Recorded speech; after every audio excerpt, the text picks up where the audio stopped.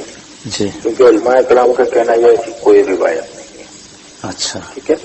دوسرا میرا سوال یہ ہے کہ جی بلال حبشی کے بارے میں کہا جاتا ہے کہ جی بلال حبشی نے جو ہے اذان کے دوران جو ہے سورج طلوع نہیں ہونے دیا یا سورج طلوع نہیں ہوا.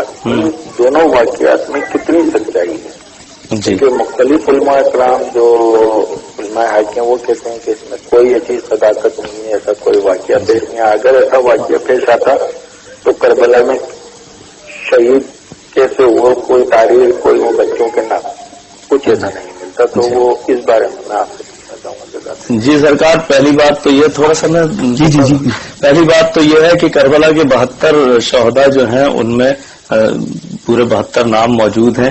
اچھا، 72 کے علاوہ شہید ہونے والے کئی لوگ ہیں. ہماری جو تاریخ ہے اس میں 100 سے اوپر نام ہیں شہادت کربلا. ایک تو وہ جو صبح عاشور سے عصر عاشور تک شہید ہوئے ان کی تعداد تو 72 ہے، اور اس کے علاوہ جو شام غریبہ میں شہید ہوئے اس کے علاوہ جو راہوں میں شہید ہوئے وہ بھی ہم اگر کاؤنٹ کریں تو 100 سے کہیں زیادہ تعداد بنتی ہے. جی 144 تعداد بنتی ہے. اس میں ظاہر ہے کہ اگر راہب کی روایت نہ ہوتی تو آتی کہاں سے؟ کوئی بات ہوتی ہے تو نکلتی ہے نا. ظاہر ہے کہ یہ بتانے والے بھی ہمارے علماء اور ذاکرین ہیں، اور اگر اسے کمزور قرار دینے والے کوئی علماء ذاکرین ہیں انہوں نے نہیں دیکھی ہوگی، لیکن اگر پڑھی گئی ہے یہ روایت تو کہیں نہ کہیں تو موجود ہوگی. اور راہب کا تو واقعہ بڑا مسلسل ہم نے سنا ہے علماء سے اور ذاکرین سے کہ جب آیا ہے رسول سے کہا کہ مجھے میرے اولاد کے لیے دعا کریں. رسول نے دیکھا ہے لوح محفوظ پر، کہا کہ تمہارے قسمت میں اولاد نہیں ہے، تو بیٹھے ہوئے تھے حسین وہیں، کہا کہ میں نے ایک دی. دیکھیں جو نازوں سے پلتا ہے اس کے کہنے پہ فیصلے تبدیل ہو جایا کرتے ہیں. جس نے اتنا بڑا واقعہ کرنا ہو اللہ کی توحید بچانے کے لیے تو اللہ کو بھی حق ہے کہ اس کے ناز اٹھائے.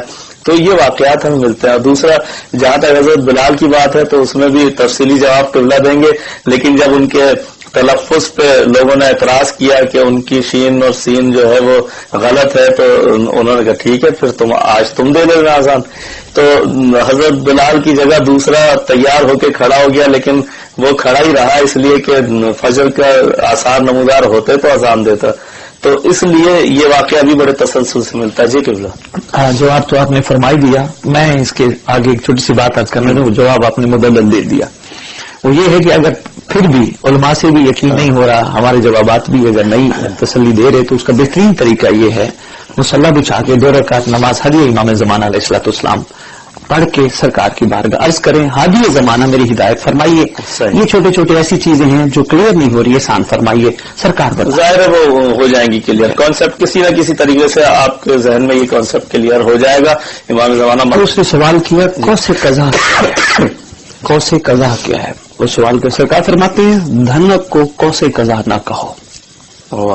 فرماتے ہیں کیونکہ قضا کا لفظ ابلیس کے ناموں میں سے ایک نام ہے، اور یہ کوس یعنی کمان ابلیس کی نہیں اللہ کی ہے.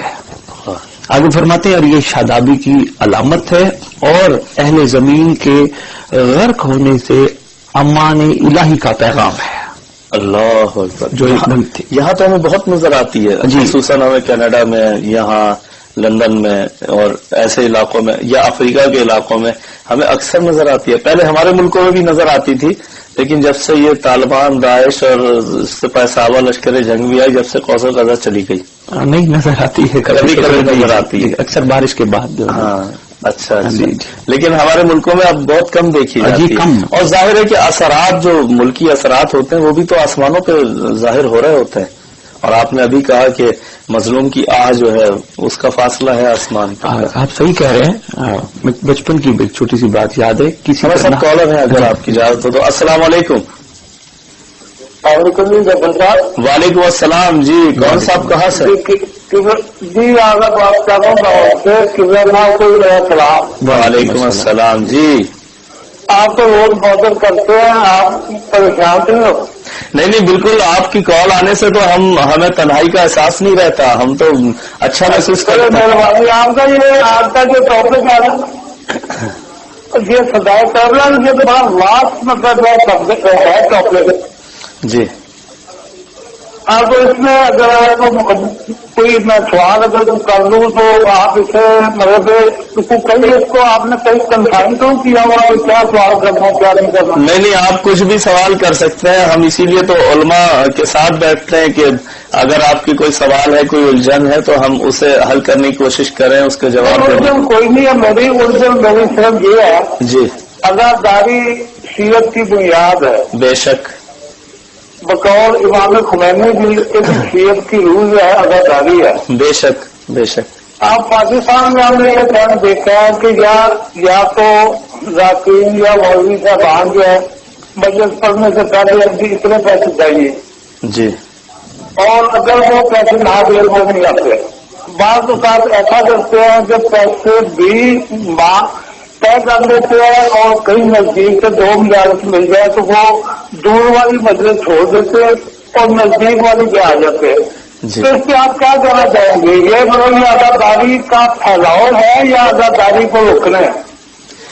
جی بڑا حساس سوال ہے، یہ بڑا نازک سوال ہے، اور ہم دونوں ہی ذاکرین بیٹھے ہوئے ہیں، اور اللہ گواہ ہے کہ بخاری صاحب تو ظاہر ہے کہ نظر نیاز لیتے ہی نہیں ہے، بلکہ فی سبیل اللہ یہ کام کر رہے ہیں، اور ہم نے بھی آج تک اللہ کا شکر ہے، پروردگار کا احسان ہے کہ طے کبھی نہیں کیا، لیکن یہ ہے کہ ہم نے جو علماء سے اپنے اساتذہ سے سنا ہے وہ یہ کہ طے کرنا اس میں ذرا تھوڑا اشکال ہے، اس میں اگر کوئی اپنے فن کا طے بھی کر رہا ہے تو اس میں بھی کوئی حرج نہیں ہے، لیکن جو طے نہیں کرتا وہ تو کم از کم اتنا حق رکھتا ہے کہ جا کر وہاں کلیم کر سکے کہ میں پوری زندگی ذکر کرتا رہا ہوں آپ کے بچوں کا، تو وہاں جا کر وہی کلیم کر سکتا ہے جس نے یہاں اپنی پوری قیمت نہ لی ہو۔ لیکن یہ ہے کہ بہرحال اس میں مختلف علماء و مختلف ہمارے جو دانش مند حضرات ہیں وہ مختلف خیال رکھتے ہیں، لیکن ہمیں چاہیے کہ ہم فروغ ازاں اور فروغ ذکر اہل بیت کو آسان بنائیں، مشکل نہ بنائیں۔ اگر کہیں وعدہ کیا ہے تو اسے پورا کریں۔ دیکھیے ہمارے یہاں یہی تو ہے، ہم ایک تو احسان نہیں بھولتے کسی کا، دوسرے وعدوں پہ پورے اترتے ہیں، یہی ہونا چاہیے۔ آپ نے صحیح فرمایا، ذاکرین کا طور طریقہ یہی ہونا چاہیے، اس لیے کہ ہم نے آج تک طے نہیں کیا، لیکن ہم کہیں بھی آج تک مایوس نہیں ہوئے۔ مولا نے ہماری توقعات سے زیادہ ہمیں زندگی کا سرمایہ عطا کیا ہے، مولا نے ہمیں ان تمام نعمتوں سے نوازا ہے جو ایک اچھا کھاتا پیتا انسان جو ہے وہ طلب کر سکتا ہے یا اس کی ضرورت ہو سکتی ہے، مولا نے تمام ان نعمتوں سے نوازا ہوا ہے۔ تو جو ذاکرین طے کر رہے ہیں وہ اپنے ذمہ دار خود ہیں، اگر آپ کو تنگ کرتے ہیں ایسے ذاکرین تو ظاہر ہے انہیں آئندہ نہ بلائیں، یہی ہو سکتا ہے، اور ایسے ذاکرین کو آپ بلائیں جو ظاہر طے نہیں کرتے اور ذکر اہل بیت کو اپنا پہلا فرض سمجھتے ہیں، اول فرض وہ ذکر اہل بیت کو سمجھتے ہیں، نہ کہ دوسرے دنیاوی آسائشوں کو۔ جی ایسے میں چھوٹی سی ایک بات کرنا چاہوں گا۔ سب سے پہلے تو انہوں نے کہا کہ شیعت کی بنیاد عزاداری ہے، اس کو میں تھوڑا سا اور کھولنا چاہوں گا ایک لمحے میں، وہ یہ ہے کہ کربلا سے سلسلہ عزاداری کا ایک باقاعدہ آغاز ہوا، مگر شیعہ جناب سلمان بھی تھے، جناب محسن تمار بوجر کمبر بھی شیعہ تھے۔ تو اگر یہ دیکھا جائے شیعت کا کمال معیار ہے وفائے ولی العصر، حجت خدا کے ساتھ وفا کے کمال اظہار کو شیعہ کہتے ہیں۔ امام حسن عسکری علیہ السلام کے واقعات کے ضمن میں ایک چھوٹی سی بات ہے وہ عرض کروں، باقی تفصیلی عرض کروں گا۔ سرکار کے سامنے ایک واقعہ ہوا اور سرکار سے نے جب اس بندے سے پوچھا محب اور شیعہ میں کیا فرق ہے، تو سرکار کی خدمت میں عرض کرتے آپ ہی احسان فرمائیں، تو سرکار نے فرمایا محب وہ ہے جو ہمیں چاہتا ہو، شیعہ وہ ہے جسے ہم چاہتے ہو۔ کیا بات ہے، سبحان اللہ۔ تو یہ کوشش یہ کریں کہ مولا ہمیں چاہیں، ہم نہ کہیں کہ ہم شیعہ ہیں، بلکہ مولا ہمیں کہیں کہ یہ ہمارا شیعہ ہے۔ اور دوسری بات جو ایک ہوا چل پڑی ہے، پہلے مجھ سے ممبر پہ آنے والے صاحبان کافی خفا رہتے ہیں، بلکہ میں ان کے حق میں دعا کرتا ہوں، کوئی بات نہیں، آج نہیں تو کل انشاءاللہ یہ معاملات بہتری کی طرف چلے جائیں گے۔ ایک چیز کو اگر ہم سب ممبر پہ آنے والے یہ سوچیں، پہلی بات کہ ہم جیسوں کو انہوں نے اپنے ذکر کے قابل بنایا، صحیح، ان کا اتنا یہی بہت بڑی بات۔ اور دوسری بات یہ بھی ہمارا عقیدہ اور ہم جانتے ہیں وہ رکھتے کسی کا نہیں۔ ہاں بے شک۔ تو باقی یہ جو سلسلہ چل پڑا آپ نے بڑی خوبصورت بات کی ہے، تو ہم دعا کر سکتے ہیں. صحیح بات. اور مثال بھی بانیان کا بھی وہ ہے نا، بانیان کی بھی ذمہ داری ہے. بانیان جو ہے وہ چڑھاتے ہیں کہ آج اگر کوئی متنازع بات کر رہا ہے کہ جی آج اس نے ایک ذاکر نے پڑھ دیا کہ 2 لیڈر گزرے ہیں اسلام میں، ایک دن کی روشنی میں بلاتا رہا تو لوگ نہیں آئے، اور ایک رات کی روشنی میں کہتا رہا کہ جاؤ تو لوگ نہیں گئے، تو اس میں بڑا لیڈر کون؟ مطلب آپس میں یہ اہل بیت کا ٹکراؤ چاہ رہے ہیں. ایسے ذاکرین کا آپ اگر حوصلہ افزائی کریں گے تو ظاہر ہے کہ وہ جو ایک حدیث ہے کہ ممبروں پہ اور اسٹیجوں پہ بندر ناچیں گے، تو وہی زمانہ آپ دیکھ رہے ہوں گے. کیونکہ اہل بیت میں کہیں کوئی ٹکراؤ نہیں ہے، بلکہ ایک دوسرے کو سہارا دیا ہے. جو ایک نے کہی ہے وہی 12ویں نے کہی ہے، جو پہلے نے کہی ہے وہی 12ویں نے، جو چھٹے نے کہی ہے وہی 12ویں نے. ہمارے یہاں کوئی ٹکراؤ نہیں ہے. ہمارے یہاں یہ نہیں ہے کہ 4 امام ہے تو چاروں مختلف نظریات کے حامل ہو. ہمارے یہاں 14 ہے تو 14 کی بات ایک ہی ہے. تو ایسے ذاکرین کو بانیان کا بھی فرض ہے جو اس وقت تشیع میں اس قسم کے معاملات اچھا فیسیں بھی زیادہ لے رہے ہیں اور بھنڈ بھی کر رہے ہیں، مطلب گڑبڑ بھی کر رہے ہیں اپنے اس ممبروں سے. تو ایسے بانیان کی بھی ذمہ داری ہے، ان کا بھی حق بنتا ہے کہ وہ ذاکرین کو دیکھ کے بلائیں. بہت بڑی ذمہ داری ہے. پوچھیں گے مولا کہ تمہیں جو ہم نے یہ دیا تھا اعزاز کہ تم بانی بنو، فرش اعزاز کے میزبان بنو، تو تم نے کیا کیا؟ تو ہمارے ساتھ معزز کالر ہیں. السلام علیکم. وعلیکم السلام. معذرت، تھوڑی آپ کو دیر سے ہم نے لیا ہے، اس کی معذرت. نہیں بالکل نہیں، میں دوبارہ سے حاضر ہوا ہوں. جی کون صاحب کہاں سے؟ میں جرمن سے. جی جرمن سے. جی جی جی جی. تو قبلہ بھی آپ نے اس کا جو جواب دیا ہے جی، تو اس سے متعلق میں تھوڑی سی بات کروں گا، لیکن اس سے پہلے میں یہ پوچھنا چاہوں گا کہ مولا علی کا ذکر، مولا علی کی ولایت ہم پر واجب. جی بالکل. تو کیا ہم پر یہ واجب نہیں کہ ہم وقت کے امام کی اتباع کریں؟ صحیح. جو وقت کا امام ہے ہم اس کی تو ممبر کے اوپر سے کوئی بیانت نہیں، نہ ہم اس شرعی مسائل ممبر سے ڈسکس کرتے ہیں سوائے علی علی علی علی. کیا روز محشر ہم مولا علی کی قیادت میں کھڑے ہوں گے یا وقت کے امام کی قیادت؟ ایک اس سے تھوڑی سی روشنی ڈال دیجیے گا. دوسرا جو میں نے آپ سے سوال پوچھا تھا رائے کا، تو آپ نے اس کا جواب دیا کیسا واقعہ بالکل یہ ہے اتھینٹک ہے یا جو بھی ہے. صحیح. اسی اہل بیت ٹی وی کے اوپر کیونکہ علماء اکرام یہیں پہ آتے ہیں اور یہی سوال یہیں پہ اٹھا تھا. جی. تو یہیں کے علماء اکرام نے، میں نام تو نہیں لوں گا، تو یہیں پہ علماء اکرام کا جو پینل بیٹھا ہوا تھا انہوں کے یہ الفاظ تھے کہ ایسا کوئی واقعہ ہماری نظر سے نہیں گزرا، نہ ہی کوئی ایسا واقعہ موجود ہے. تو اب مجھے یہ سمجھ میں نہیں آ رہا کہ میں آپ کی بات کو اتھینٹک مانوں یا ان علماء کرام کی جو عہدے سے پڑھ کے اسی چینل پہ آئے تھے انہوں نے یہ بیان دیا. تو اس بارے میں بھی تھوڑی سی وضاحت دیجیے. جی بالکل. اللہ پہلی تو بات جو بھی فرما گئے ہیں کہ امام زمان علیہ الصلوۃ والسلام کے حوالے سے اس میں کوئی شک و شبہ کی گنجائش نہیں. علی علی کرنا عبادت ہے اور یہ ہمارے بھی علی علی کر رہے ہوں گے تو لیکن ان کے گھر میں بڑی گہرائی چھپی ہے. وہ یہ ہے کہ بے شک ہونا چاہیے امیر المومنین علی بادشاہ کا تذکرہ، مگر پاسٹ کو صرف اس لیے بیان کیا جاتا ہے تاکہ اپنا فیوچر آپ بہتر بنائیں. ہمارے سامنے امیر المومنین علی بادشاہ کے زندگی کے جتنے بھی واقعات ہو چکے ہیں، صفین، خیبر یا امام حسین علیہ الصلوۃ والسلام کے وہ کربلا، یہ سارے ہو چکے ہیں. اب قائم عالم محمد نے آنا ہے. ایک اور چیز ہے نا کہ رسول اللہ تو علم غیب سے واقف تھے نا، اس سے تو آپ انکار نہیں کریں گے. انہیں پتا تھا کہ 12واں بھی آئے گا، تو رسول کا یہ کہنا کہ اپنی مجلسوں کو ذکر علی سے زینت دو، تو یہ بھی بہت اچھی بڑی مستند حدیث ملتی ہے. اس بات کو میں تھوڑا اور آگے بڑھاؤں گا. جس رسول صلی اللہ علیہ وآلہ وسلم نے فرمایا میرے بھائی علی کا ذکر کرنا عبادت، اسی رسول صلی اللہ علیہ وآلہ وسلم نے فرمایا میرے بھائی کا چہرہ دیکھنا عبادت. اسی رسول صلی اللہ علیہ وآلہ وسلم نے فرمایا میرے قائم کا انتظار افضل عبادت. صحیح، بہترین.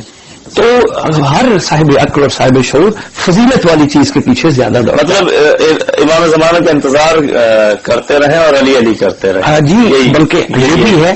اور اس میں ایک اور بات بھی چھپی ہے کہ اللہ کرے ہماری گناہگار آنکھوں کو سرکار کی زیارت نصیب ہو، سرکار آ جائے اور پھر ہم سرکار سے علی علی سنیں. کیا بات ہے. وہ جو علی علی سنائیں گے وہ تو اصل ہوگا، اس میں تو کوئی ادھر ادھر کی باتیں ہوں گی نہیں، وہ تو خالص علی علی ہوگا. مگر ایک جو درد ان کا چھپا ہے وہ بڑا گہرا ہے. ضرور یہ نہیں دیکھیں، یہ جو انہوں نے بات کی بڑی اچھی بات کی کہ زمانے کے امام سے توسل کرنا، زمانے کے امام کی باتیں کرنا وہ تو ہے ہی، لیکن علی علی تو ہم چھوڑ نہیں سکتے. یہ تو ہمارا ایمان ہے اور رسول کا فرمان ہے، اور جب تک نعرہ حیدری نہ لگے تو بالکل ٹھیک کہا ہے آپ نے. میں تھوڑا سا پیچھے جانا چاہوں گا. ہماری بہت ساری چیزیں رہ گئی ہیں. وہ ایک جو اہم نقطہ ہے، بڑا اہم قرآن کی آیت ہے، بسم اللہ الرحمن الرحیم، یوم ندعو کل اناس بامامہم. بے شک ندا کے دن ہر کوئی اپنے اپنے وقت کے امام کے نام کے ساتھ پکارا، اٹھایا، بلایا جائے گا. اس ضمن میں ہماری تفصیل بھری پڑی ہے. بالکل ٹھیک فرما رہے تھے، ہمیں کہا جائے گا قائم آل محمد کے دور والے کھڑے ہو جاؤ، کیونکہ ہمارے پاس روئے زمین پر اللہ کی سب سے بڑی نعمت امام زمان علیہ الصلوۃ والسلام کی شکل میں موجود ہے کہ جن کے وجود نہیں. تو یہاں تھوڑا سا ایک کانسیپٹ کلیئر کریں. ہر شخص کو اس کے وقت کے امام کے ساتھ بلایا جائے گا یا اپنے امام کے ساتھ؟ پہلی بات تو یہ بے امام ہم اپنے امام کے ساتھ، اپنے امام کے ساتھ. تو کیا پھر ایسا ہوگا کہ اب حضرت علی کے دور کے لوگ آ جائیں، اب حضرت امام حسن کے دور کے لوگ آ جائیں، اب چوتھے امام کے دور کے لوگ آ جائیں، اب چھٹے امام کے دور کے لوگ آ جائیں، اب نویں امام کے دور کی؟ ایسا میں گزارش کرتا ہوں اس حوالے سے رسول کی حدیث جتنے بھی علماء نے اس پہ بات کی ہے فوراً مطلب الگ الگ بلایا جائے گا ہر امام کے لوگوں کو، یا کہا جائے گا کہ اپنے امام تو ظاہر ہے کہ ہم تو 12 امامی ہے تو ہم تو ایک ہی جگہ اکٹھا ہوں گے اور الگ الگ تو نہیں ہوں گے؟ اٹھائے جانے کے معاملے میں بھی میں عرض کرتا جاؤں، یہ نہیں ہے کہ ساری مخلوق کو اٹھایا جائے گا. ان کو جنہوں نے سرکار کے ساتھ محبت کے معیار کو کمال منزل تک پہنچایا، اور انہوں نے جنہوں نے سرکار کے ساتھ دشمنی کو بھی کمال تک پہنچایا. یہ ایک دوسرا سرکار کی جو حدیث فرمان ہے، من مات ولم یعرف امام زمانے ہی مات میتۃ الجاہلیہ. جو شخص وقت کے امام کی معرفت کے بغیر مر گیا وہ جاہلیت کی، اور لفظ جاہلیت پہ آپ کے چھٹے امام کا فرمان نشان موجود ہے، کفر کی موت، نفاق اور شرک کی موت. یہ ہمیں کربلا بتایا. وہ مسلمان ہی نہیں ہے، ظاہر ہے کہ اگر کفر اور شرک ہے تو مسلمان ہی نہیں ہے. تو اگر جس کی معرفت کے بغیر ہماری موت جاہلیت کی موت ہو سکتی ہے، تو اس کا مطلب کربلا میں جس کو حسین کی معرفت تھی اس کو پاک حسن کی بھی، مولا رسول خدا کی اور امیر المومنین کی معرفت تھی. جس کو معرفت نہیں تھی اس کا مطلب کسی کی نہیں تھی. تو اس کا مطلب وہ حسین علیہ الصلوۃ والسلام کے نام کے ساتھ اٹھایا جانا بنتا بھی ہے، کیونکہ اسی دور کا بندہ تھا، انہیں کی معرفت تھی. اور رجت کے حوالے سے جب میں نے رجت تو ظاہر ہے وہ ہر وہ شخص اٹھایا جائے گا جس کا یہ ایمان رہا کہ وہ کربلا میں ہوتا ہے یا امام زمانہ. امام مظلوم علیہ الصلوۃ والسلام رجت کی کتب میں یہ ہے، اپنے دور کے بندے لے کے آئیں گے، اپنے ساتھ عاشق لے کے آئیں گے. وہ عاشق جنہوں نے امام مظلوم علیہ الصلوۃ والسلام کے لیے جان کو ہر دور کے لوگ ہوں گے جن کی خواہش رہی ہو کہ جو مر گیا، چاہے وہ 61 ہجری کا ہو، چاہے وہ 200 ہجری کا ہو، چاہے 1400 ہجری کا ہو. میں وہی گزارش کر رہا ہوں کہ جس طرح امام مظلوم علیہ الصلوۃ والسلام تشریف لائیں گے اپنے ساتھ ان عاشقوں کو لے کے آئیں گے. امیر المومنین علیہ الصلوۃ والسلام آئیں گے، ساتھ سلمان بوذر قمر مقداد آئیں گے. یہ میں گزارش کر رہا ہوں آپ کی خدمت میں. جو علماء نے تفسیر لکھی ہے وہ یہی لکھا ہے، ہر زمانے کے امام کے نام کے ساتھ اٹھایا جائے گا. اب وہ ویسے دیکھا جائے تو یہ کلنا محمد ہے، ٹھیک ہے. وہ اس کی ایسی مثال میں اکثر ممبر حسینی پہ بھی دیتا ہوں، ایک موم بتی سے اگر 13 اور جلا لی جائے تو پہلی والی پہ فرق کوئی نہیں پڑتا. صحیح ہے. اب یہ روشنی کم نہیں ہوتی. تو چلو دونوں دیکھیں، ہم چھوٹی چھوٹی چیزوں پہ بجائے اس کے کہ ہم خود بھی ہوں اور کسی اور کو بھی الجھائیں، کسی کے نام کے ساتھ بھی بلایا جائے یا ساروں کو ایک کے نام کے ساتھ بلایا جائے، اس سے غرض نہیں. غرض جو ہے وہ یہ ہے آپ کا رویہ کیا تھا اپنے وقت کی حجت کے ساتھ. جس زمانے میں تم تھے اس زمانے کا جو محمد تھا اس محمد کے ساتھ آپ کی وفاداری تھی یا نہیں تھی؟ صحیح. یہ تو پھر سوال بنتا ہے نا جی. صحیح جی. تو اسی ضمن میں وہ جو سوال کر رہے تھے عباس صاحب، وقت کے امام کی معرفت کو اس لیے لازم قرار دیا گیا ہے چونکہ ہم اس دور میں موجود ہیں اور ہمارے اوپر اتنی واجب نہیں اوجب ہے معرفت امام زمانہ کہ ہم ان کی معرفت کے بغیر کوئی بڑے سے بڑا نیک عمل بھی کریں گے وہ ہمارا کسی کھاتے میں کمال نہیں جائے گا. نماز سے اکاؤنٹ اگر نہیں کھلا ہوا ہے تو آپ کتنی ہی بڑی رقم بینک پہ کیوں نہ رکھائیں، آپ کا اکاؤنٹ ہی نہیں ہے تو بیکار ہے. اور کربلا ہمیں معرفت امام زمانہ سکھا رہی ہے. جناب سلیمان ہمیں معرفت امام زمانہ سکھا رہے ہیں. 72 ہمیں معرفت امام زمانہ سکھا رہے ہیں. ابو بصیر ہمیں معرفت امام زمانہ علیہ الصلوۃ والسلام سکھا رہے ہیں. احمد بن اسحاق قمی ہمیں معرفت امام زمانہ علیہ الصلوۃ والسلام سکھا رہے ہیں. اسی ضمن میں بہت اچھی عباس صاحب میں اسی ٹاپک کو لے کے جگہ جگہ نکلتا ہوں اور یہی مقصد ہوتا ہے, یہی مشن ہوتا ہے کہ ہر بندہ اپنی اپنی ذمہ داری محسوس کرے, خصوصاً ممبر پہ آنے والے, کہ ہمارے گردنوں پہ توق کس کا ہے, کس کی معرفت ہم پہ اوجب ہے. اور وقت کا امام وہ مرکز و محور ہوتا ہے کائنات میں کہ جس کی معرفت کی بنیاد پر سابقہ ائمہ کی محبت کا بھی مدار ہوتا ہے. صحیح ہے. اگر وقت کا امام راضی, ائمہ بھی راضی, اگر وقت کا امام ناراض تو سارے. تو اس لیے یہ اسی ضمن میں ان کے سوال کو آگے بڑھاتے ہوئے جتنا ہو سکے آپ کوشش کیجیے, آپ اپنے گھروں میں محفل کرائیے, علماء ذاکرین خطباء کو بلائیے, ان سے کہیے ہمیں معرفت امام زمانہ علیہ الصلوۃ والسلام کے بارے میں ایجوکیٹ کیا جائے. معرفت سے مراد کیا ہے, ہمارے گردنوں کے حقوق امام زمانہ علیہ الصلوۃ والسلام کیا ہیں, ہمارے ذمہ سرکار کے حوالے سے کیا کیا واجبات ہیں, ہم نے سرکار کے لیے زندگی کو کیسے رکھنا ہے, کیسے گزارنا ہے. خاص طور پہ ہماری آنے والی جنریشن, اور خاص طور پہ یورپ میں دیکھ رہا ہوں اس چیز کی بہت زیادہ ضرورت ہے, اور میں پیرنٹس کا یہ درد بھی محسوس کر رہا ہوں. اور جو میں جگہ جگہ وہ یہ کہتے ہوئے نظر آتے ہیں ہماری آنے والی جنریشن کو ان چیزوں سے کوئی آشنائی نہیں ہے. تو وہ اگر گھروں میں اسی طرح معاف کیجیے گا, اس کے ذمہ دار والدین بھی ہیں, اس کے ذمہ دار والدین بھی ہیں. جو والدین اپنے بچوں کو عزا خانوں میں لے جاتے ہیں نا, مستقل انگلی پکڑ کر بچپن سے بٹھانے کے آداب سکھاتے ہیں. اب میں دیکھ رہا ہوں یہاں یورپ میں, ہمارے کینیڈا میں, ہمارے آسٹریلیا میں, امریکہ میں بچے جو ہے والدین کے سامنے پیر پھیلا کے بیٹھے ہوئے ہیں, سامنے خطیب خطابت کر رہا ہے, بچے پیر پھیلا کے بیٹھے ہوئے ہیں, انہیں سمجھایا نہیں جاتا کہ بیٹا یہ بیٹھنے کے آداب نہیں ہے مجلس میں. اس کو جو ہے نا بیٹھنے کے طریقے نہیں سکھا رہے ہوتے, بلکہ میں نے بعض بڑوں کو دیکھا ہے کہ پیر سیدھا کر کے بیٹھ گئے. ممکن ہے یا ہمارا اگر ایمان ہے کہ جناب سیدہ ہیں یہاں, 4 معصومین ہیں یہاں, تو کہاں بیٹھے ہوئے ہیں وہ؟ ممکن ہے ہم جہاں پیر کر رہے ہیں اس طرف بیٹھے ہوئے ہوں. کتنی بڑی گستاخی ہے. ہم نے ابھی تک اپنے بچوں کو یہ آداب نہیں سکھایا کہ مجلس میں جاتے کیسے ہیں, مجلس میں بیٹھتے کیسے ہیں, سنتے کیسے ہیں. اب تو ہم اپنے بچوں کو وہ فون دے دیتے ہیں کہ بیٹا تم گیم کھیلو, ہم مجلس سن رہے ہیں. آپ مجلس سن رہے ہیں, آپ نے تو اپنی گزار دی ہے, اس نے سننی ہے مجلس, اس کی زندگی کو آپ نے حسینی بنانا ہے. جسے آپ نے حسینی بنانا ہے, جو آپ کا مستقبل ہے, اسے تو آپ اس مستقبل اس کا تاریخ کر رہے ہیں. آپ لیپ ٹاپ دے کے, آپ اپنا ٹیبلٹ دے کے, آپ فون دے کے بٹھا رہے ہیں کہ بیٹا تم یہ گیم کھیلو, میں مجلس سن کے آ رہا ہوں. کہاں ہم صحیح جا رہے ہیں؟ پھر ہم کیا شکایت کرتے ہیں؟ جب وہ پکے ہو جاتے ہیں, بڑے ہو جاتے ہیں, پھر مولویوں کے پاس آتے ہیں, کوئی وظیفہ بتا دے میرا بیٹا بگڑ گیا ہے. یہ ہم خود اپنے ہاتھوں سے تو بگاڑ رہے ہیں. والدین کا واقعی رول ہے, کرنا چاہیے. سارا علماء کے اوپر تھوڑی ڈالنا چاہیے کہ عالم صحیح کرے گا. گھر کی 1 گھنٹے کی زندگی ہے جو ہماری عزا خانوں کی 1-2 گھنٹے کے لیے جاتے ہیں نا, مولوی کتنا صحیح کرے گا؟ جو 24-23 گھنٹے جو آپ پرورش آپ نے کرنی ہے وہاں سکھائے نا اسے یہ چیزیں. صحیح. تو میں یہی گزارش کرتا تھا گھروں میں ایسی محفلوں کا انعقاد کرنا چاہیے جس میں علماء خطباء کو بلا کے اس حوالے سے ایجوکیٹ کرایا جائے, کوشش کی جائے منتھلی وائز, نہیں تو مہینے میں اگر حسب توفیق استطاعت ہے تو 2 کم از کم ایسے موقع. اور آپ نے بڑی اچھی بات کی, اپنے گھروں میں انتظام کریں ذکر اہل بیت کا, ذکر معصومین کا, کیونکہ میں نے دیکھا ہے لوگوں کو کہ اپنے گھر میں اہتمام کر کے بچوں کو زندگی کے طریقے سکھا رہے ہوتے ہیں. میں نے ان کے بچوں کو دیکھا ہے کہ انہوں نے بچوں کی ڈیوٹی لگائی ہے کہ جو مجلس میں آ رہا ہے اس کے جوتے سیدھے کر کے وہاں سے آغاز کرتے ہیں تربیت کا.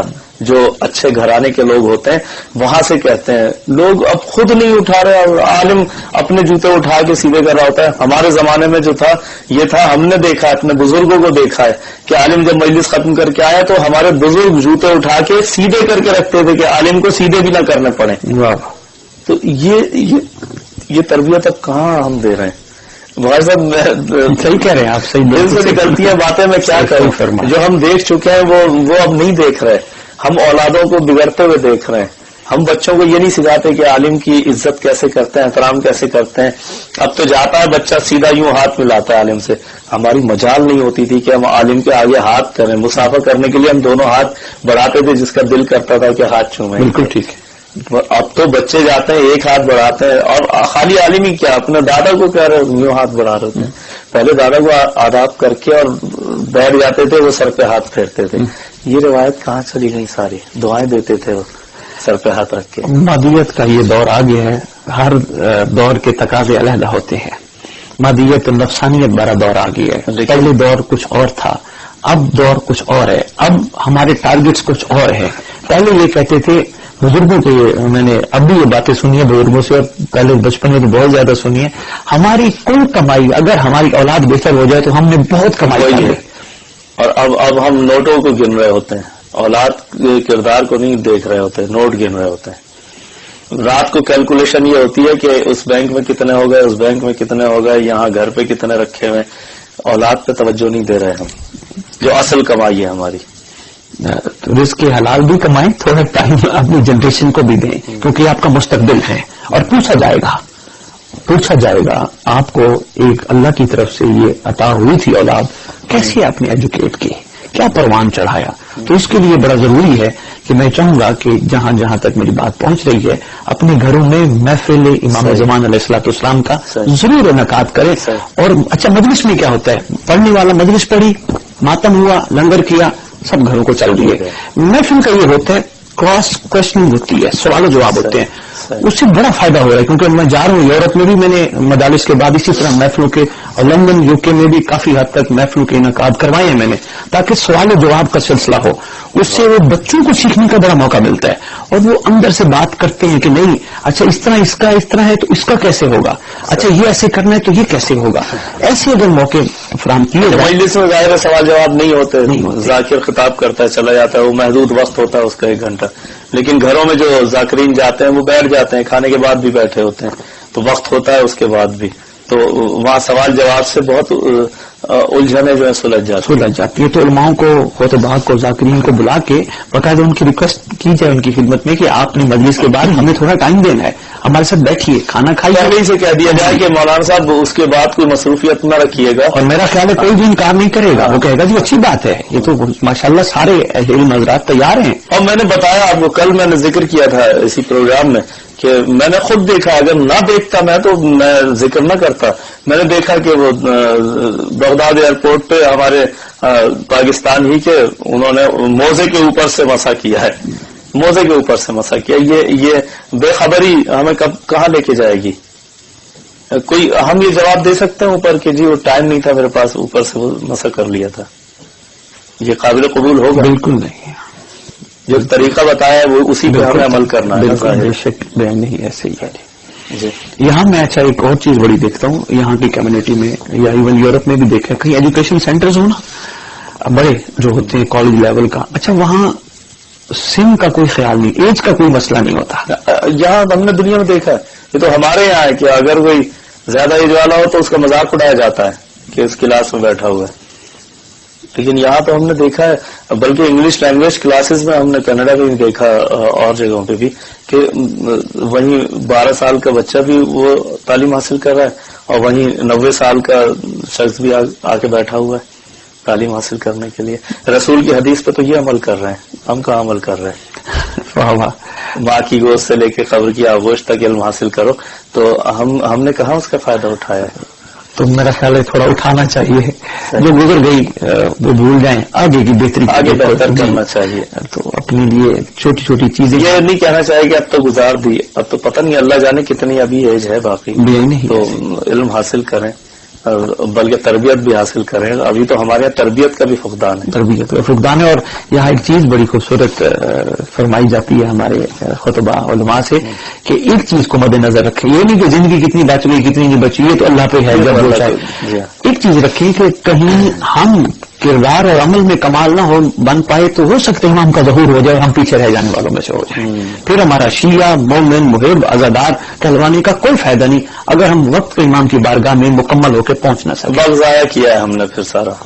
ہر وقت جب تصور میں یہ چیزیں شاہ سے بوسٹ کرتی ہیں، بندے کو ہمت دلاتی ہیں کہ واقعی یار میں بہتر کر لوں، میں اپنے اعمال بہتر کر لوں، میں اپنی نماز کے سلسلوں میں بہتری کر لوں، میں اپنے وضو بہتر کر لوں، میں اپنے سارے مراسم میں عبادات بہتر کر لوں. کیوں ہو سکتا ہے امام کا ضرور ہو جائے، میں پیچھے رہ جانے والوں میں سے نہ ہو جاؤں. اس چیز کو اگر سامنے رکھا جائے تو اور زیادہ بہتر ہو جاتا ہے. جس طرح میں نے اگلے دن خطاب کے دوران وہ کسی نے سوال کیا نا جی، نفس اتنا مضبوط ہو چکا ہے کہ وہ کہتے ہیں بس دیکھتے جاؤ، نامحرم کو دیکھتے جاؤ. حالانکہ ہمارے ذہنوں میں کسی نے سوال ذکر کیا باقاعدہ. ہمارے ذہن میں یہ بات بھی موجود ہے کہ نامحرم کو دیکھنا حرام ہے، گناہ ہے، اللہ کی ناراضگی ہے، رسول کی ناراضگی، ائمہ کی. لیکن نفس اتنا وہ کہتے ہیں آج چلو کل سے نہیں دیکھیں گے، کل ایک پھر کہتے ہیں کل سے نہیں. کوئی شارٹ سا حل بتائیں. میں نے کہا اس کا بہترین حل یہ ہے کہ آپ صرف ایک چیز ذہن میں رکھیں کہ اگر ہماری آنکھیں گناہگار ہو گئی تو امام کو کیسے دیکھ پائیں. اللہ تو آپ کے عمل میں بہتری سے بہتری آنا شروع ہو جائے گی. اور دوسرا یہ کہ موت کا تو کوئی پتہ نہیں ہے. اگر اسی گناہ کے دوران موت آ گئی تو ہم کہاں ہوں گے؟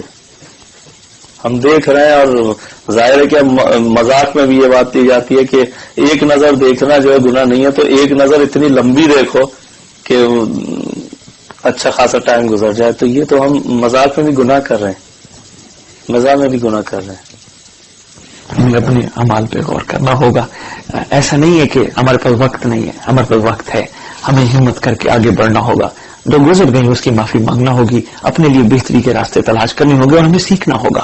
یہ نہیں کہ ہم کس ایج میں ہیں اور کوئی بچہ بھی سکھا رہا ہے، بلکہ یہاں تک فرمایا گیا کوئی اچھی بات غیر مسلم سے بھی ملتی ہے، منافق سے بھی ملتی ہے، اچھی بات وہاں سے آپ لے لیجئے. تو یہاں تو ماشاءاللہ اسلام کی باتیں اتنی اچھی ہیں. تو ہم جان بوجھ کے ان کو ٹائم، تھوڑا سا ٹائم دینا ہوگا. اپنے روزی بھی کمائیں، تھوڑا سا ٹائم بچوں کو گھنٹہ. جیسے پاکستان میں ایک جگہ گیا تو وہاں مجھے پوچھنے لگے وہ ایسی بات بتا جائیں تاکہ ہم اپنے گھر میں یہ چیز لاگو کریں. میں نے کہا آپ کتنا گھنٹے آپ کے پاس 23، کتنا جاب کرتے ہیں؟ 8 گھنٹے. اس کے بعد باقی امور اتنے گھنٹے. میں نے کہا زیادہ نہیں، صرف 1 گھنٹہ اپنے بچوں کو اپنے ساتھ شام کو بٹھا کر ان سے کہیں بیٹا یہ ایک قرآن کی چند صورتیں ہیں، ان میں سے کوئی ایک صورت کا ترجمہ تو ہمیں سناؤ. کوئی یہ کتاب نکال کے وہ بیٹا آپ پڑھو، ہم سننا چاہتے ہیں. اس کا ایک طریقہ ہے، بھائی میں پڑھوں گا، بچہ کہے گا چھوڑو یہ باپ ہمیں کیا سکھانا بچوں سے پڑھو، اسے بھی احساس ہو کہ مجھ سے بھی سیکھ رہے ہیں لوگ. آپ پڑھیں میں سیکھوں گا. تو یہ چیز بڑی اچھی رہی. اہمیت دو، بچوں کو اہمیت دو تاکہ وہ اپنے آپ کو اہم سمجھیں. صحیح. تو اگر اس انداز سے ایجوکیٹ کیا جائے، اور سید صاحب اگر ہم اپنی نسل میں یہ چیزیں پیدا نہ کر سکے، ہم ذمہ دار ہوں گے، ہم سے بھی پوچھا جائے گا. ہاں کہ یہ ہماری ذمہ داری ہے. صرف یہی تو نہیں تھا کہ شادی کی، بچے ہو گئے، بس ہم خوش ہو گئے اور ان کو کما کے اچھا کھلایا. اچھی بات ہے، رزق حلال ہم نے ان کو کھلایا، مگر اگر ہم نے ان کو دین نہ سکھلایا، ہم نے دین سکھانے کے اسباب فراہم نہ کیے، ان کو بچے ہونے تک تو جانوروں والی زندگی بھی بہتر ہے. وہاں بھی یہ کام ہو رہا ہے، وہاں بھی بچے ہو جاتے ہیں، پھر جب بچے بڑے ہو جاتے ہیں پھر انہیں نکال دیا جاتا ہے. آج بھی ہم جانوروں والی روش کی طرف جا رہے ہیں آج یورپ میں، اور یہاں وہاں جو ہو رہا ہے وہ ظاہر ہے کہ جانوروں والے اصول ہیں کہ بچے بڑے ہوئے اور اس کے بعد پھر انہیں نکال دیا جائے. ہمارے ساتھ کالر ہیں جی، ہمارے ساتھ معزز کالر ہیں. السلام علیکم. وعلیکم السلام. جی کون صاحب کہاں سے بول رہے ہیں؟ جناب میں کاشف علی بات کر رہا ہوں، شیخ پورہ. جی شیخ پورہ سے کاشف علی صاحب، کیا کہیں گے آپ؟ سر میری عرض یہ ہے کہ بچوں کو میں نے بات کرنی تھی. جی بسم اللہ. وہ آپ نے مجھے بہت اچھا سمجھا دی. جی بسم اللہ. آپ کی مہربانی. جی تو سر ایک بچہ ہے، 8 سال کا بچہ ہو، جی، تو اس کی لا احساس ہوتی ہو تو مجھے زیارات کے لیے جگہ کے لیے چھوڑ کے. کیا ہے اس کا؟ 8 سال کا بچہ ہو، اس کا ایکسیڈنٹ ہوا ہے، اس کی ٹانگ ٹوٹی ہو. جی جی. اور مجھے 11 سے جانا چاہیے یا اس کی خدمت کرنی چاہیے. جی اگر تو یہاں اتنی سی بات عرض کرنا چاہوں گا، اگر تو اس کا خیال رکھنے والے کو پیچھے موجود ہیں اور اگر آپ کو موقع مل رہا ہے زیارت کا تو زیارت نہ چھوڑیں، زیارت نہ چھوڑیں. زیارت کے لیے جو ہمارے جو پہلے زمانے میں جو جاتے رہے لوگ، وہ اپنی قربانیاں دے کے بھی جاتے رہے. ایک قتل ہو جاتا تھا، دوسرا زیارت کے لیے جاتا تھا. لیکن یہ ہے کہ آپ کی ذمہ داری ہے اپنے بچوں کی دیکھ بھال کرنا. تو اگر کوئی، جیسا قبلہ نے فرمایا کہ اگر کوئی دیکھ بھال کرنے والا ہے، ماں دیکھ سکتی ہے یا آپ کے کوئی بھائی یا بچے کے ماموں یا کوئی بھی اس کی دیکھ بھال، اسپتال لے جانا یا لانا. اول تو کوشش یہ کریں کہ بچے کو بھی ساتھ لے جائیں تاکہ وہ وہاں جا کے صحت یاب ہو، اور وہاں سے جو صحت ملے گی وہ کائنات میں کہیں نہیں ملے گی. سب سے بڑے ڈاکٹر وہاں بیٹھے ہوئے ہیں. اور اگر آپ کے ساتھ کوئی مجبوری ہے تو ظاہر ہے اگر کوئی دیکھ بھال کرنے والا ہو تو آپ جا سکتے ہیں، اور یہ افضل عبادت ہے، اور وہاں جا کے دعا کریں اس کے لیے. اور اگر کوئی بھی نہیں ہے دیکھ بھال کرنے والا اور اسے اسپتال لے جانے والا تو پھر تھوڑا سا انتظار کر لیں، اس کی ٹریٹمنٹ پوری ہو جائے پھر آپ تشریف لے جائیں. جی ہمارے ساتھ معزز کالر ہیں. السلام علیکم. جی وعلیکم السلام، بسم اللہ. جی کون صاحب؟ مولا علی مدد. کون صاحب کہاں سے بول رہے ہیں؟ جی پاکستان سے بول رہا ہوں، علی شہزاد.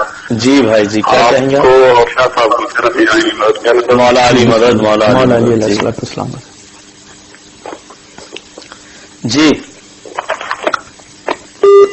جی صرف یا علی مدد کہنے کے لیے یہ ہے جوش اور یہ ہے جذبے کہ صرف یا علی مدد کہنے کے لیے. اچھا اس یا علی مدد کہنے کے اثرات کیا ہیں یہ بتائیے.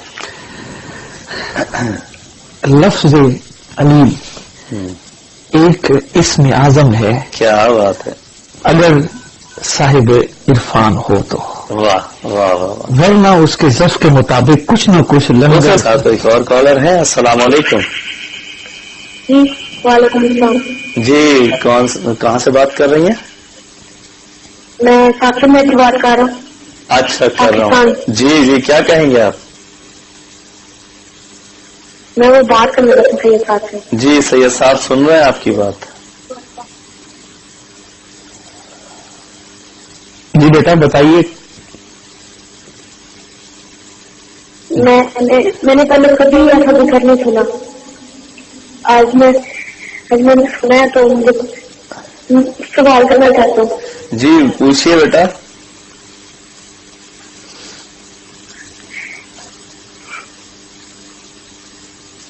کہ ہمیں لشکر مولا میں شامل ہونے کے لیے کون سے کام کرنے چاہیے؟ ہمیں لشکر مولا میں شامل ہونے کے لیے کون سے کام کرنے چاہیے؟ جی ماشاءاللہ بچہ ہے. میرا تو ایک ایمان کی حد تک یقین کی حد تک ایمان ہے کہ بچے تو ہر چیز سے محفوظ ہوتے ہیں. یہ بڑے خوبصورت سپاہی ہیں امام کی. اگر یہ اپنا بچپنا اپنی پوری زندگی برقرار رکھے تو کیا بات ہے. بس جس طرح اس وقت سچے دل سے آپ مولا کے ساتھ ہیں اسی طرح پوری زندگی رہیے. یہی آپ کے لشکر مولا میں شامل ہونے کی سب سے بڑی دلیل ہے. ہمارے ساتھ کالر ہیں. السلام علیکم. جی وعلیکم السلام. جی میں مختار حسین جنگ پاکستان سے. جی مختار حسین صاحب جنگ سے کیا کہیں گے آپ؟ جی تحفہ یا علی علیہ السلام. مولا علی مدد. مولا علی مدد. اسلام مدد. جی جی بہت بہت مہربانی جزاک اللہ. کیونکہ ٹائم آپ لوگوں کا بہت قیمتی ہے، ورنہ اسد بخاری صاحب اور آپ سے بات کرنا ہمارے لیے بہت خوشی ہے. اور میری تو خواہش ہوتی ہے کہ سارا دن جو ہے وہ آپ لوگوں کی باتیں سنتے رہیں، لیکن یہ ممکن نہیں. میں زحمت یہ دے رہا ہوں کہ ایک تو پلیز میرے بچوں اور میری مسز کی صحت یابی کے لیے دعا فرمائیں کہ امام زمانہ علیہ السلام ان کو صحت کاملہ فرمائیں. اور اس کے علاوہ ظفر صاحب اور اسد بخاری صاحب سے گزارش یہ ہے کہ مجھے کچھ گھریلو پریشانی ہے. میرے بچے اور مسز ہمیشہ بہت عرصے سے ان کی صحت جو ہے وہ عموماً خراب رہتی ہے اور گھر میں بہت الجھن اور پریشانیاں ہیں. جی تو جب بچوں کو لے کے ہم کہیں تھوڑی دیر کے لیے یا ایک آدھ دن کے لیے گھر سے جائیں تو وہ بچے تھوڑے نارمل ہوتے ہیں، لیکن جو ہی ہم گھر واپس آئیں تو بچوں کی اریٹیشن اور گھر میں لڑائی جھگڑا اور بڑی ٹینشن ہوتی ہے. تو کوئی اگر ممکن ہو تو ہمیں کوئی وظیفہ بتائیں تاکہ ہمارے گھر میں بچوں کے لیے اور ہمارے لیے تھوڑا سکون ہو. جی جی پہلی بات تو یہ کہ کچھ جگہوں کے اثرات جو ہیں وہ صحیح نہیں ہوتے. بخاری صاحب ایسا بھی ہوتا ہے کہ بعض اوقات جس گھر میں رہ رہے ہیں اس گھر کے جو منفی اثرات ہیں وہ اثر انداز ہو رہے ہوتے ہیں. انہوں نے کہا کہ جیسے یہ کہیں جاتے ہیں ایک دو دن کے لیے نارمل ہو جاتی ہے زندگی، پھر جب گھر واپس آتے ہیں تو یہ ہمیں معصومین سے بھی ملتا ہے کہ جس علاقے میں آپ کا روزگار نہ ہو، حالات اچھے نہ ہو، وہ علاقہ چھوڑ دیں. ہجرت کرنے میں بہرحال برکت ہے. تو ممکن ہے کہ یہ اگر اس گھر سے کسی اور گھر میں شفٹ ہو جائیں یا کسی اور شہر میں شفٹ ہو جائیں تو حالات بدل سکتے ہیں. یہ سیکنڈ آپشن ہے. Second option. فرسٹ آپشن میں ان کو دینا چاہوں گا کہ یہ صبح صبح اٹھ کے سب سے پہلا کام امام وقت کو سلام کریں. اس کے بعد نماز صبح پڑھنے کے بعد تسبیح لے کے یہ نماز صبح، نماز ظہرین اور نماز عشاء کے بعد 110 دفعہ پڑھیں یا رب الحسین علیہ الصلوۃ والسلام بحق الحسین علیہ الصلوۃ والسلام اشف صدر الحسین علیہ الصلوۃ والسلام بظہور الحجت القائم اجل اللہ تعالیٰ فرض شریف 110 دفعہ پڑھ کے دوہرا دیں ایک دفعہ، کیونکہ ممکن ہے کہ ابھی سنا نہ ہو. اور اگر ریکارڈ کرنا چاہیں آپ تو ریکارڈ کر لیں اپنے ٹیلی فون میں تاکہ آپ کے پاس محفوظ ہو جائے، اور اس طرح سے انشاءاللہ پروردگار چاہے گا تو پنجتن پاک کے صدقے میں آپ کے حالات بہتر ہو جائیں گے اور اچھے ہو جائیں گے، اور پھر انشاءاللہ بہترین ہو جائیں گے. مولا آپ پہ اپنا کرم کے سائے رکھیں. آمین آمین. اور اپنے گھر میں علم بھی ضرور لگائیں. علم کے بڑے اثرات ہوتے ہیں سرکار. جس گھر میں علم ہوتے ہیں اس گھر سے پریشانیاں ایسے ہی بھاگتی ہیں جیسے علی والے کو دیکھ کر کوئی وہابی بھاگتا ہے یا سلفی. جی یا رب الحسین علیہ الصلوۃ والسلام بحق الحسین علیہ الصلوۃ والسلام عشق صدر الحسین علیہ الصلوۃ والسلام بظہور الحجت القائم اجل اللہ تعالی فر شریف 110 مرتبہ فجر، ظہرین اور مغربین کے بعد یہ پڑھیں.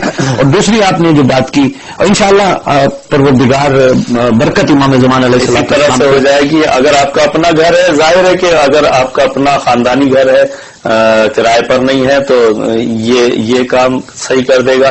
اگر کرائے پر ہیں اور پھر بھی کوئی مسئلے ہیں تو پھر آپ گھر تبدیل کر لیں تو اچھا ہے. زمین تبدیل کرنے سے حالات تبدیل ہو جایا کرتے ہیں. اور دوسرا آپ نے بڑا اچھا آپشن دیا کہ علم عباس علیہ السلام علم غازی لگائیں گھر میں، چاہے چھوٹا سا لگا لیں، گھر کے اندر کی طرف لگا لیں. اگر آپ کا علاقہ ایسا کوئی خطرناک جگہ پہ ہے جہاں مشکلات ہوں تو وہاں اپنے گھر کے اندر کسی دیوار پہ لگا لیں، آپ اس کے اثرات دیکھیے. لیکن ضرور بہت اچھا آپ نے مشورہ دیا ہے، اور ماشاءاللہ مومنین کو کرنا چاہیے. اور واقعی آپ نے یہ بھی ایک آپشن اچھا دیا، اگر باہر مسئلہ ہے تو گھر میں، مگر جس گھر میں علم عباس ہو اس گھر میں کوتاہیاں نہ ہو، کوئی نجس کام نہ ہو، کوئی غلط کام نہ ہو.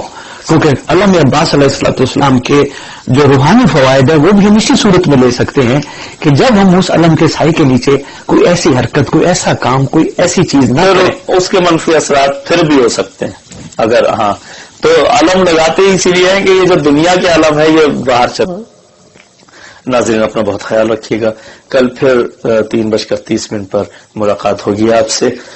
خدا حافظ. یا علی.